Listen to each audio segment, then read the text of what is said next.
Welcome to the Northern Powerhouse interview series, where we're unashamedly spreading good news by interviewing Northern businesses and their successes during the pandemic.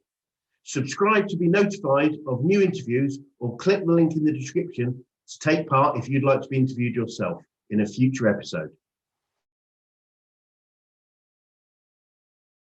Good afternoon, welcome to Northern Powerhouses Business Success Stories. We're joined by Rebecca Hill this afternoon, who's the owner of Galtres Lodge in York.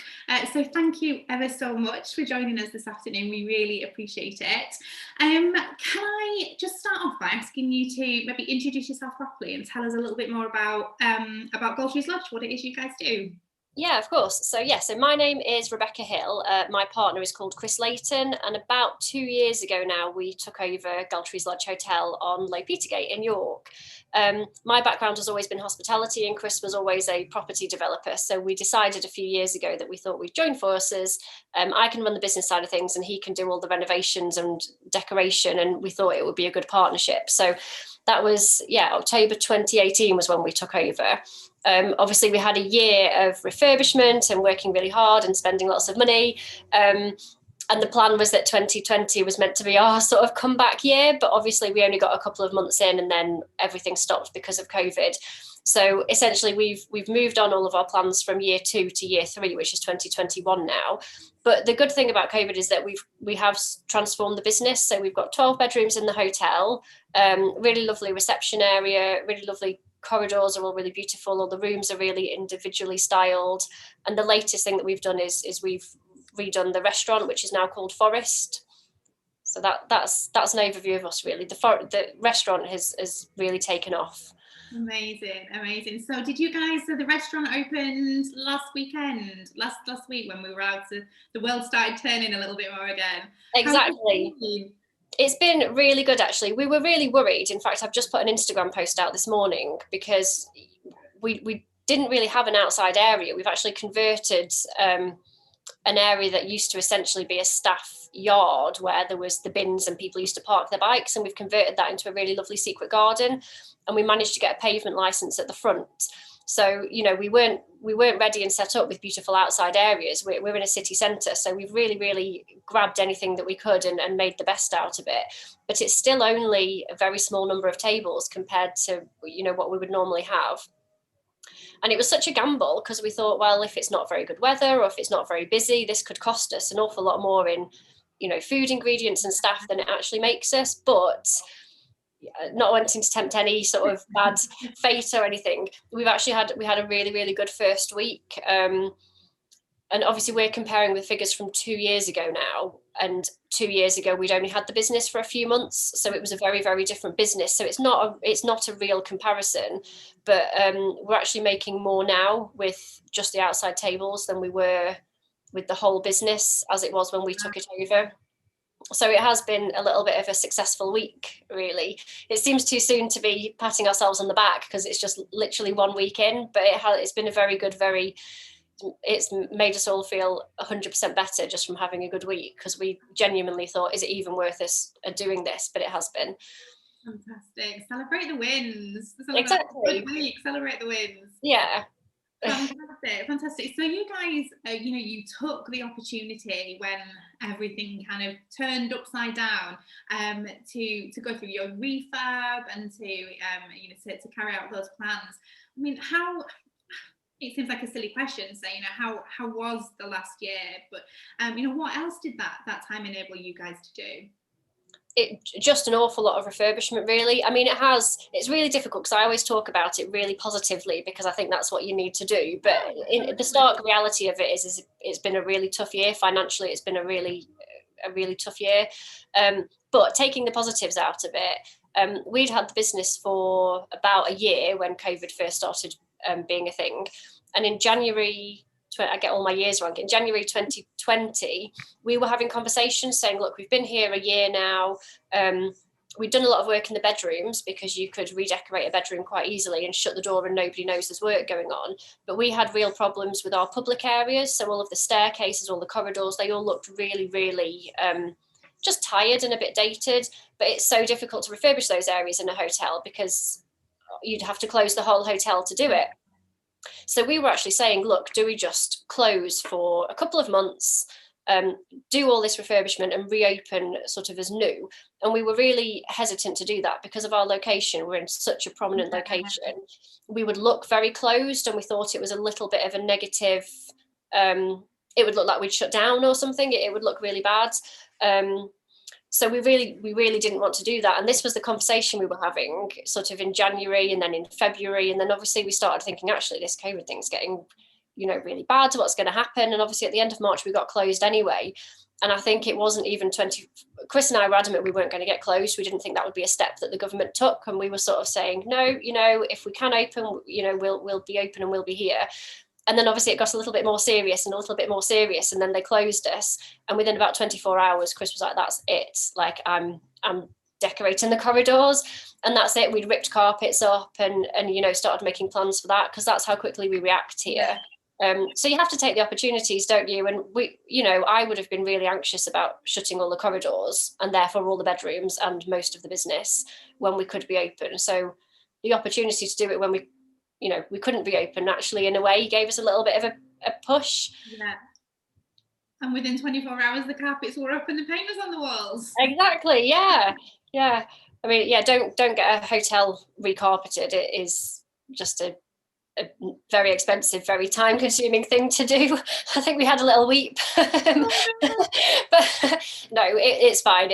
There's a lot of stairs in our place because we're a 3-story building. Yeah. So it's a lot of carpet. It really is. But honestly, it made the world of difference, and we painted everywhere. I had the fun job of painting all the spindles of all of the stair banisters, of which I didn't count how many, but there's probably thousands. So that was a torturous job. Or only for the first 30 or 40? No, it was horrendous. It was such a boring job to do. Yeah, so we did all that. So it's all very light now. We've gone for light walls. It's quite a light carpet, which maybe was or wasn't a good idea. I don't know. It's very hot. It's hotel quality carpet, so it should last. But yeah, the corridors are my favourite places now, whereas before you used to show people to the rooms that were actually quite nice, but getting to the rooms, you sort of feel a little bit like, oh, I hope they don't look at that mark on the carpet, and oh, I hope they don't look at that stuff on the wallpaper. Now you start showing people to the rooms and immediately they're like, oh, this is lovely. I think, yeah, it is. It should be a whole hotel experience, shouldn't it? Not just, oh, that bit was good, but that bit wasn't very good. So brilliant. So tell me about the team. So you guys have a team in place up until everything went crazy. So how has it been for the team? What kind of adaptations have you guys had to make? I mean, we've only got quite a small team. So there's Chris and myself, and then I think all together there's about 15 team members. Now, that sounds more than there actually is, because a lot of them are sort of casuals and students, and they might only work a few days a week. But yeah, 15 people that you've got to, you've got their welfare to think about. So yeah, essentially we furloughed them all. I mean, as everybody will say exactly the same thing, but it was such a relief when the furlough scheme came into place, because we're so small, we know all of the staff, like, we know their partners and their pets, and it's quite it's not like in a bigger company where I guess maybe the people making the decisions, the difficult decisions, don't necessarily know the people that it affects. So we were grappling around trying to figure out how we could protect them with holidays, and if we could, I don't know, somehow advance pay them and then tell them they'd have to work, earn it back later. Obviously, we didn't know it was going to be over a year's long pandemic at the time. But yeah, we were sort of really panicking, because we've got a business that at that time wasn't really making much money because we were spending money on the refurbishment, and we had 15 lives to kind of protect. Anyway, luckily the furlough scheme came in just as we were probably about to properly panic. And yes, essentially everybody got furloughed, really. We've done bits and bobs of takeaway and things. So we've had a few staff members coming in to help us when we've done things like that. We've had one lady, our house manager, has come in consistently at least once a week to do things like you have to run all the taps and flush all the toilets and run all the showers and stuff to prevent any horrible health and safety things happening. So she's been doing that. Think of those things. I would never have thought of those things with myself. Yeah, it is. It's such a funny thing to do, because again, it's a funny one. You just go in, turn the taps on. You sort of have to just twiddle your thumbs for 10 minutes and then sort of turn them off again. But you just have to keep the system flushed through. Otherwise, I guess it stays in the pipes or something. Yeah. So, you know, and we turned a lot of things off. A lot of our fridges got turned off, but some of them, you know, we had to keep on because, you know, we still had people coming in and out occasionally. So it's things like you still have to do all your fridge temperature checks for the EHO and things, because they still check up on you that you've been doing all of that. And it's stuff like that I think you don't realise goes on every day, because it just happens as part of normal working life. But then when the work part of it closes, you think, oh gosh, I've still actually got a whole building that needs to be, you know, we couldn't turn all the heating off because we didn't want it to get damp, or, you know, any of that. It was so much stuff. So we had people trickling in and out. And then every time before we've reopened, we always have a big team meeting. Yeah. A big team meeting with the 15 of us.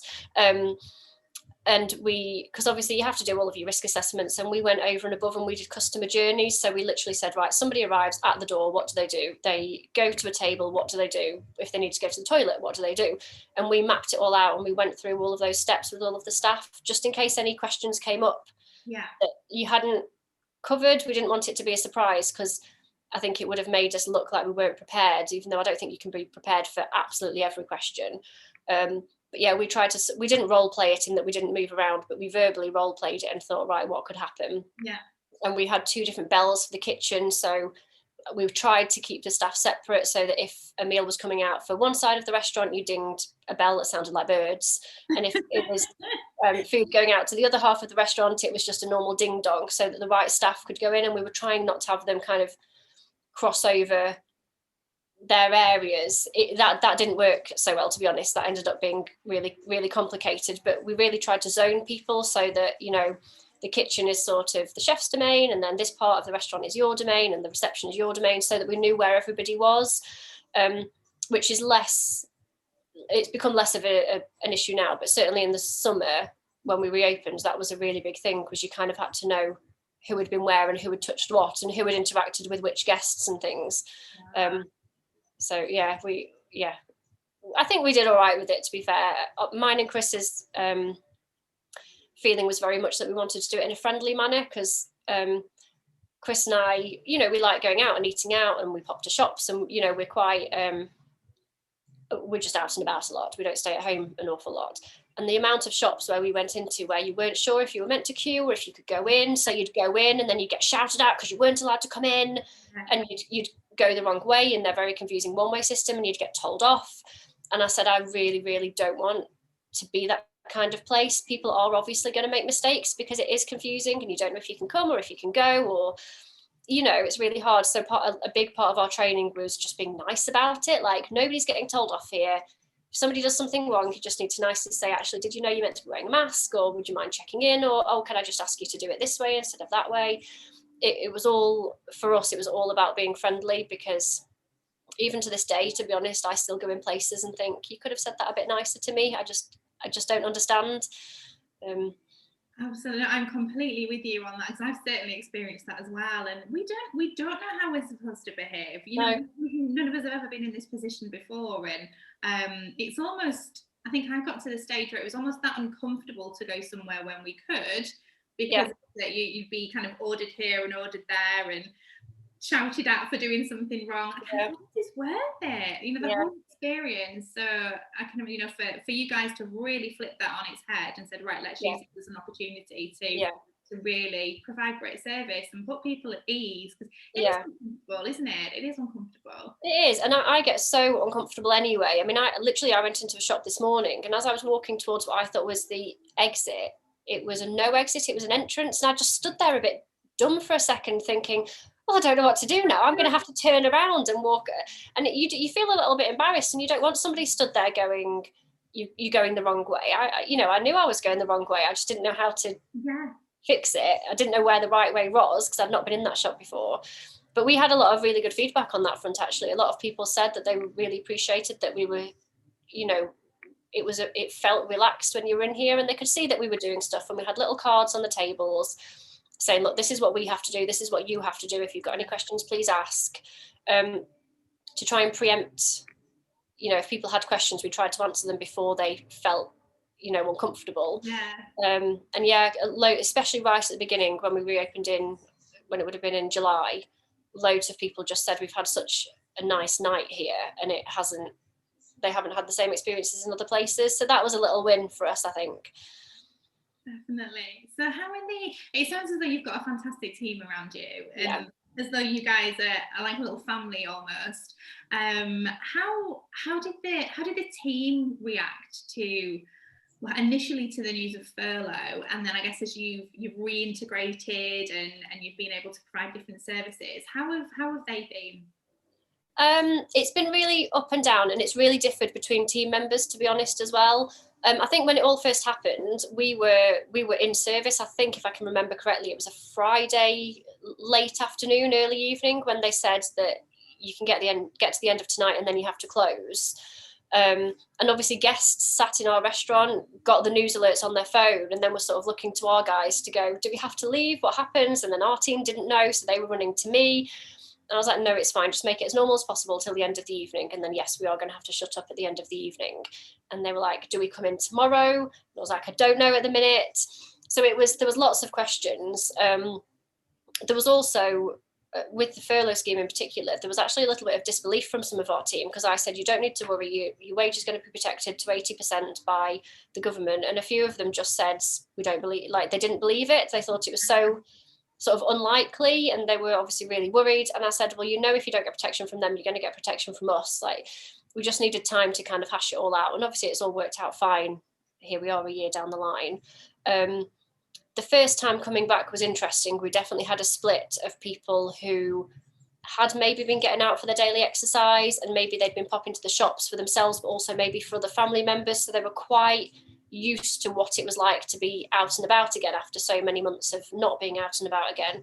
But we definitely had a few members of staff who'd gone the other way, and they hadn't been out. They'd not been getting out for their exercise.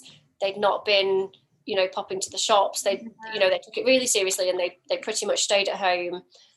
And when they had to come back to work, obviously we're in York city centre, and it was very busy. And a couple of them did get a real shock. They did feel really uncomfortable, because they'd basically been housebound for 3 months, and then there was a world going on around them. And we were having to try and explain, because we'd been working the whole time. We'd been working, doing the refurbishment here, and we've been looking out the window and seeing that at first it was like a ghost town, but then as the weeks progressed, people started coming out a bit more. And then we started doing our takeaway. So people came, we had a window hatch. You could come to the window hatch and order a tea or a coffee. Obviously the guests were on the street and we were inside, and we'd just pass it through. And I used to chat to people and say, oh, what are you doing? And they were like, well, we live in York. We just thought we'd have a wander around and see what the city's like. Now it's quiet. So I'd been reasonably sociable within the constraints of, a complete lockdown. And I'd been talking on the phone to guests and been talking on email to guests. So I felt reasonably comfortable. And a few, my partner did as well. And like I say, Natalia, who'd been coming in and running the showers and things, because at least once a week she knew she kind of had something to do. Whereas we had a few guys who'd literally been at home pretty much watching the TV for want of other stuff to do. So to come back out again, it was a big thing for them. And maybe from my point of view, I hadn't fully appreciated that, because I thought that everybody would be feeling like I was feeling, because I'd kind of, if you had to keep going to work, I think a lot of us were more comfortable than the people who'd literally been stuck at home for all that time. I think the subsequent times we didn't have that, though. I think by then it was a little bit more the norm for people, wasn't it? And we learning what we'd learned from the first time round, when we were in shock as well, we kept in better contact the second time. And we updated them with what we've been doing and what we were planning to do when we reopened, and we gave them a big lead time of, right, you'll be back at work in sort of 4 weeks, 3 weeks, 2 weeks, 1 week. So we probably managed it a little bit better in subsequent times as well. So it was a real mix, really. It was the people who were, I'm going to be totally honest with you, I am a little bit nervous. And I was like, right, great. You tell me, are you happy with our risk assessment? Are you not? Social distancing's quite difficult in a kitchen. So that, we had one chap who was really conscious of that. And I was like, you're just going to have to be really clear what you're comfortable with and what you're not comfortable with, because we were going to make adaptations where if you couldn't have the 2 meter distance, you could work back to back. But he wasn't very comfortable with that. So I was like, right, but you just need to communicate that, because, the guys were comfortable with it, so that's how they worked. I was like, they might forget when you're in the kitchen that you're not comfortable with it. So I think it just needs to be open communication of, actually, guys, can you go over there and I'll go over here. But then we had other people who were like, we're just desperate to come back to work. So yeah, it was a real mix with the staff, really. What about for you as a business leader? Not just the business owner, but the business leader. How did you find sort of the period in terms of how you had to adapt as a leader with all of these things going on? I don't know. I don't know what to say. With regard to the staff, I don't know. It's difficult to know if you've done it right or wrong. I feel that we've done well in that we have, everybody who's wanted to keep their job has kept their job. A couple of people have left, like a couple of the students have left because they've just moved back home. So they're not in York anymore, that's fine.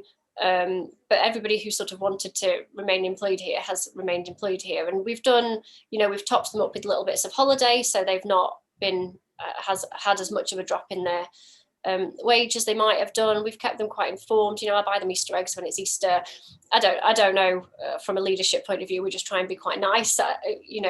That's very subjective, isn't it? I don't know. But certainly from a business point of view, we've just said, you just have to adapt. Chris and I feel really strongly that we've seen quite a lot of businesses who are, we sell, eggs. I don't know why I've picked eggs. And then, they realise there's not a demand for eggs, but that's, we're going to sell eggs because that's what we set out to do. We're going to sell eggs. And then they go bust because, nobody wanted the eggs. Whereas Chris and I think you really have to change, maybe make the egg into a cake. I don't know why I've gone down this metaphor route. I have no idea. Yeah.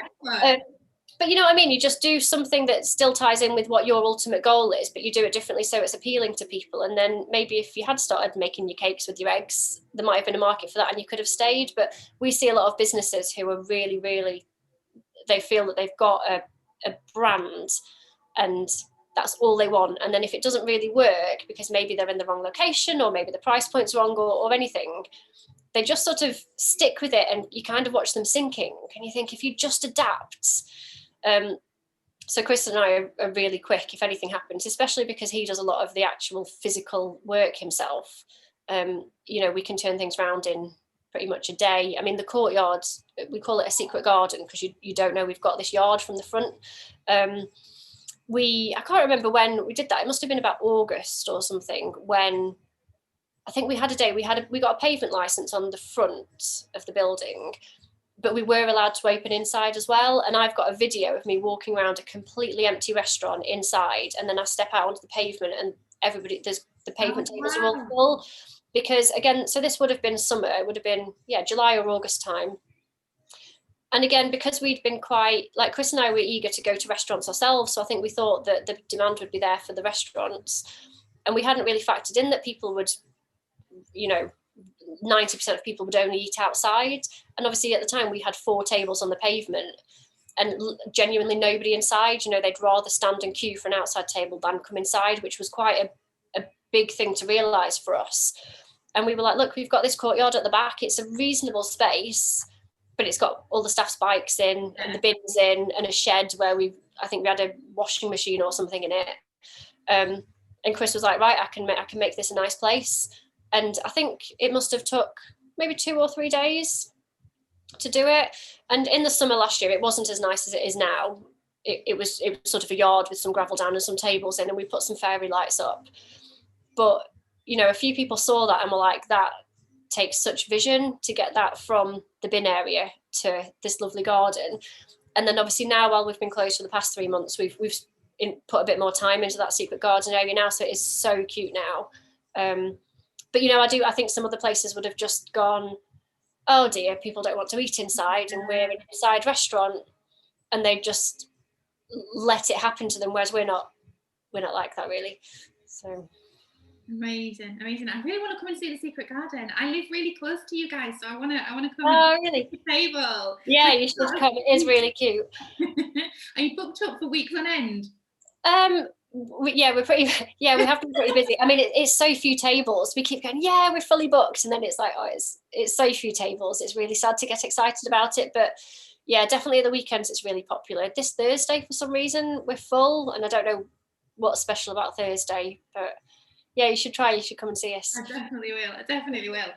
So what would you, knowing everything that you know now, everything you've learned and experienced the last year, if you could go back, is there one thing that you may have done differently?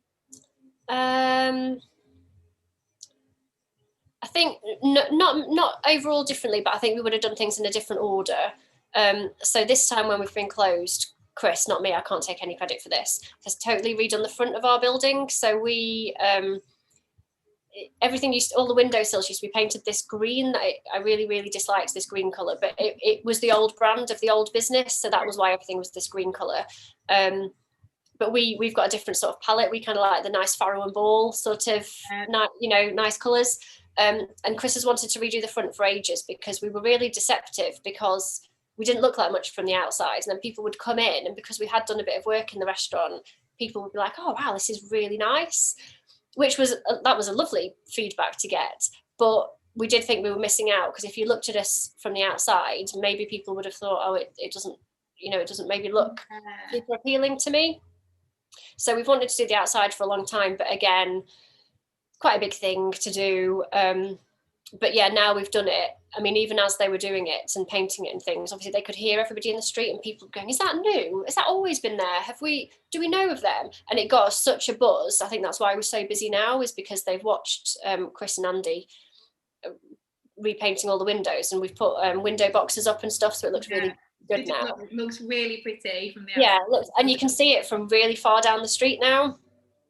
In hindsight, yes, maybe we probably should have done that 2 years ago. But you don't know until you've done it. We knew it would have an impact, but maybe not the impact that it has had. Brilliant. And what does the future hold for you guys? Tell us something exciting that we're allowed to know. Oh, I don't know. I don't know. I can't think of anything. Something exciting. I mean, we're obviously excited to reopen the bedrooms, which we're hoping will be the 17th of May. There's lots of rumours flying around about will that or won't that date happen. We've got, as well as when we did the secret garden, we've got a hideaway private dining room as well. That's actually where I'm sat now. So that's quite cool. That's obviously not really been able to be used much. We did open it just before Christmas, but then we got closed pretty much straight afterwards. So that'll be nice. And then that has got a little bar that's it's difficult to get the location, but between the hideaway private dining room and then the secret garden outside area, there's a little room that used to be my office about 2 years ago. It was horrible. It was a horrible, dark office that was really cold and just not a nice place to spend your time. We've turned that into a little bar. So that's quite fun. I think it'll just be nice for people to see that. Brilliant. It sounds, well, I'm definitely going to come pay you guys a visit. Definitely. And then we're allowed out. I haven't been anywhere yet. I haven't been to the pub. I've not been out for anything. Oh, really?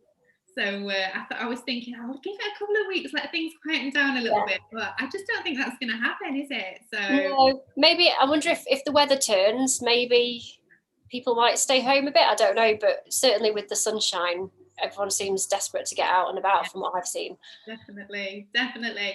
Right, well, listen, thank you so much, Rebecca. We really, really appreciate you taking the time to chat with us. Honestly, these stories are so valuable, and if one experience that you've shared, one lesson that you've shared, if it inspires someone else, it means such a lot to us, and we really do appreciate it. Thank you so much. Yeah. Oh, thank you.